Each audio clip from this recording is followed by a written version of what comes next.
Welcome everybody to this segment that we like to call Peculiar Ponderings.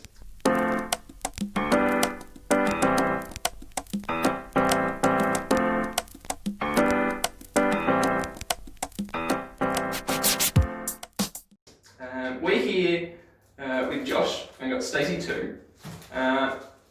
We got Josh in the middle of us because we know he likes to ask lots of questions. He likes to find answers to things. And we thought that we would come searching for answers as well, and kind of just see what flows, see what comes out of our minds, and try and find solutions to different problems we might have. And hopefully over the weeks, as this segment progresses, you guys can submit your questions too, and we can answer those, or at least get Josh to have a crack at them. So while you're listening, in the back of your mind, keep ticking over and see if you come up with any questions that we could answer together.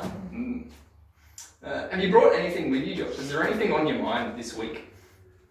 Oh, look, this is a tough question. I have a lot of things on my mind in any given week, but to remember them all is a completely different task. That's very true. It would be handy if you wrote some things down, wouldn't it? Yeah, that would be cool if there was like a list just out of frame somewhere that we could read. that we could look at, read through, that I personally definitely created myself and have seen before just now. But alas, we're just going to have to come up with random questions on the fly, such as, why are towels considered dirty when you get out of the shower clean? What a random question I just came up with. Man, if I look like this, do I come up with questions too? Try it. No. Must just be me. It really helps. You just gotta focus on a point. It really helps with that inquisitive mind. So why are towels considered dirty if you come out of the shower clean? Josh? That is a very good question, Stacey. And the immediate response, the first thing that comes to mind is, well, that's pretty silly, isn't it? Right? If you think about it, we are pretty clean after we get out of the shower. That's the whole point of having a shower. Yeah, right? So it seems pretty weird to consider a towel dirty. But once you think about it a little bit more, we start to think that it might not be the same dirty that the rest of your clothes would get. But at the same time, if you've got a towel that you leave in the bathroom, which is usually going to be a lot more humid than every other room, and it's going to be wet a lot of the time, and it's there for an extended period of time, it's going to start to stink a little. Just a little. Yeah. Anything that's left in those conditions for an extended period of time is just going to start to, get a little bit less than crisp. Well, so there's a little bit of logic behind it when you think about it for a little bit more.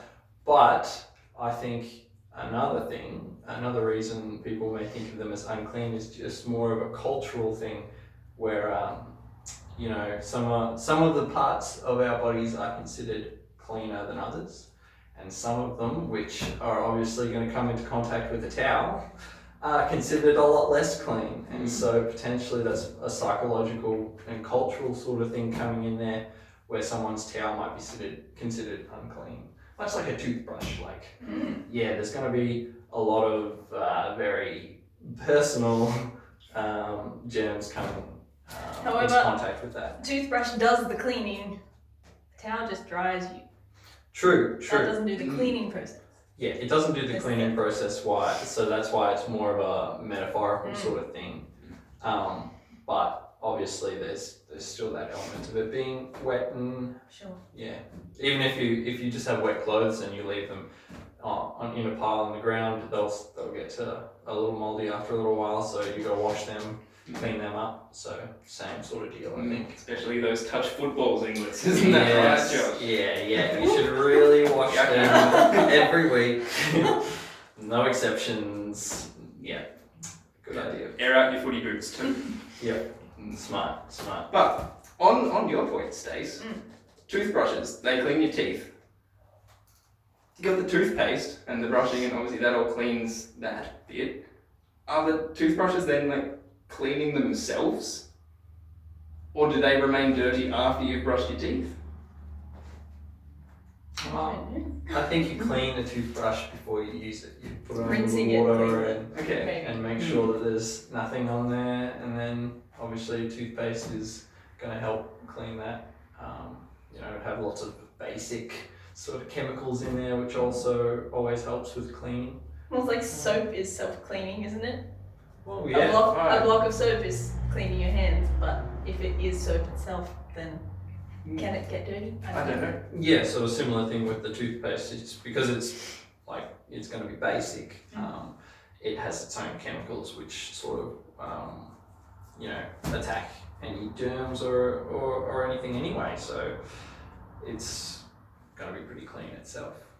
Always clean. Mm. Sweet. Mm. Yeah. So then, would that mean like, if you happen to knock a bar of soap off your bench and onto a dirty floor, is then like, the floor clean or is the soap dirty? Because if the soap is just clean itself, then you'd be cleaning the floor if you just accidentally knock it off. The soap cleans itself, but it doesn't mean that it can't be unclean. If you put it in some dirt and pull it out, it's going to have dirt on it and it's going to be dirty. But if you rub it a couple of times, it'll be clean. So it's self-cleaning, but Yeah, not always clean. yeah. So what you're saying as well is that soap has layers, Well, much like an onion. And much like an ogre. technically, yes. Those layers are extremely thin, so thin that they wouldn't be considered layers. Right. But in a sense, everything is layered because our atoms are not, you know, all meshed together perfectly. You could say that, for example, our skin, you know, is very layered, even though it doesn't often seem that way. So some things can just sort of be built structurally, just as layers. Most atoms form themselves in layers, and most, like the things that we eat, come out in molecules that are formed in layers. Few things are actually not layered. They're crystallus or some other form of complicated structure, but most things are just layered. Which has got nothing to do with soap. Watch out! Well, see, look what happens when you put us in a room together. Yeah, it's true. It's true. It doesn't take very long. Maybe this is why we're always the last ones at church. Yeah, that'll do it. Morning tea just never ends. Yeah. You look at a biscuit and all of a sudden you're talking about like trees and things. I don't know how that would happen, but Look, I think it'd be fairly easy. I could get you to trees pretty quickly from cookies. I feel like that should be another whole game itself for coming weeks. Right. Link these two items. You could have a game where you have like one endpoint and you always got to get to the same and trees, for example, and you've always got to connect it to trees and just get random things and see how quickly you can get from the thing to the tree. So stay tuned. yeah, I think that's a good idea. Yeah, that could be fun. Ugh. I'm just going to come up with a random new question that I definitely am making up on the spot, and it is, why is there a D in fridge but not in refrigerator? That's Spelling. yeah. Spelling is not my favourite. English is not my favourite, and here, not directly there, somewhere in my brain. Is a perfect example of why it is stupid and we should all give up and just learn maths. Or Japanese, because they're well, they don't have as many random rules and most of their language is pretty So structured. ditch English. Yeah, we should all just learn Japanese, honestly. So all because refrigerator doesn't have a D in it. Yes, Doesn't have precisely. That's extreme. Wow. Like, that's all it takes, and I am off that language. Like, finding a new one, sorry. There are so many examples of things like that in English that just don't make any sense. And they say that there's rules, but there's always exceptions to the rules, and other languages just don't have this problem. Japanese, for example, almost 100% of the time, a symbol means one sound. And if you see that symbol, it makes that sound. Yep. It's like, why can't we do that? Mm. Like, the letter A makes so many different sounds in so many different scenarios. It's like, why can't it just be one sound? That would be so much easier. Oh, I was struggling with this the other day. You know the word scent, like SCENT. Obviously, there's an S and a C at the start. Which one is making the S sound? I don't know, because they can both do it. It's a silent S. Oh. Silent Yeah, S. I'm calling it now. That's very And if interesting. I were to say it was a silent C, I would be right. Because I'm in the There you middle chair. And I know everything there is to know about English. clearly. Yeah. Wow. So are you saying that fridge, the word, shouldn't have a D because it's useless? Or is it useful? Yes, it both shouldn't have a D, and they refrigerator shouldn't. also shouldn't be spelt that way. It should just neither should be spelt the way that they are. It should be some other combination that could make that. But I'm thinking more of if we were to wipe the slate clean, start English all over again, forget this combinations of letters make different sounds at different times sometimes, and just have every symbol just make a different sound, right? Then fridge or refrigerator, it's not gonna happen.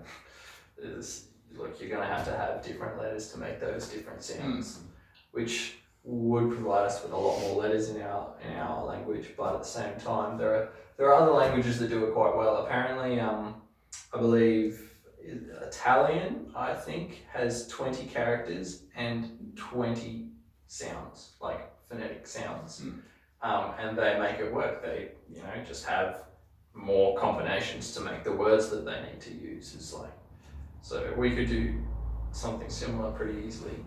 If it was easy to take the language and restart and be like, mine's better, guys, and people would just adopt it. But yeah, there are plenty of languages out there that are a lot simpler when it comes to, not changing the sounds associated with different combinations of letters. Definitely. Yes.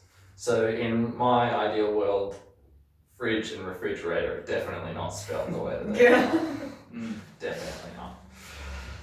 That would make it a whole lot easier. Yeah. Maybe I would have liked English. Maybe. Because it would have made sense just like maths does. Yeah. But then maths at times is... Yeah, okay, I'll give you that. I can't think of any off the top of my head because everything in maths Because he's in love always with makes sense. maths. so ordered. Yeah, look, it always made a lot of sense, but I'm sure there are some things that can be confusing at times and could be simplified if we were to bend maths a little bit too. Don't know how you would do it. That one seems a lot more complicated to me, but I'm sure there's a way. Well, that's all we've got time for this week, guys, with Peculiar Ponderings. Thank you very much, Josh. It's been great. No worries. Getting some insights into a few of those questions. I'll go home and be able to tell all my friends about those ones. Yes, I hope it was remotely interesting. Yeah. But remember, guys, if you have any questions that you've been thinking of during this segment, or even during your weeks as you go about school and just hanging out at home, let us know. Send them in to us on our social media pages, and we'll be sure to let Josh know and get him to hopefully answer them next time. I'm sure we'll come up with some interesting stuff. Awesome. Catch you guys next time. Oh.